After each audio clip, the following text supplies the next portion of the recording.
خان صاحبہ سے متعلق خبر یہ ہے کہ 26 نومبر پچھلے سال جو احتجاج ہوا، اس احتجاج میں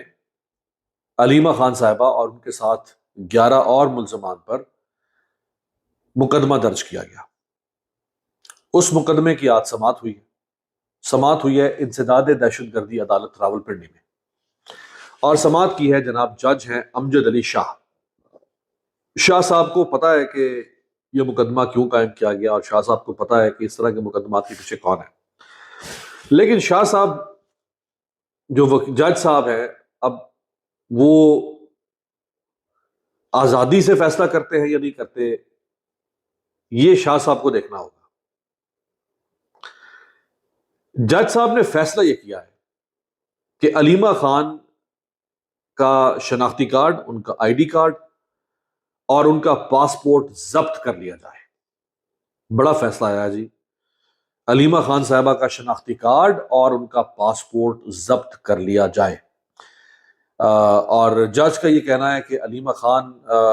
ناقابل ضمانت وارنٹ گرفتاری جاری ہونے کے باوجود عدالت میں پیش نہیں ہوئی، جس پر جج نے یہ فیصلہ کیا ہے، اور جج نے ریمارکس دیے کہ علیمہ خان ہر جگہ موجود ہوتی ہیں لیکن عدالت میں پیش نہیں ہوتی۔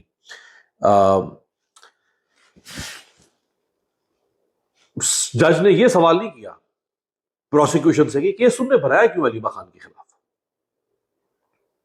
جج کے پاس اختیار ہے کہ وہ کیس کو، اگر اس کو لگے کہ اس کیس میں کوئی حقیقت نہیں ہے، کیس جھوٹا لگ رہا ہے، انتقامی کیس لگ رہا ہے، جج کیس کو اڑا سکتا ہے،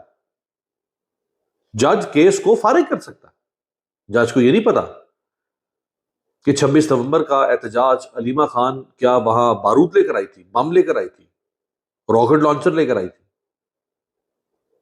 احتجاج کے خلاف طاقت استعمال کرنے والوں کے خلاف تو ایف آئی آر ہوئی نہیں۔ تو 26 نومبر کو جو 12 کے قریب لوگوں کی، جن کی اب بات کنفرم ہوئی، 10 سے 12 لوگ جن کی کنفرم ہو گئی تھی اور زخمی، ان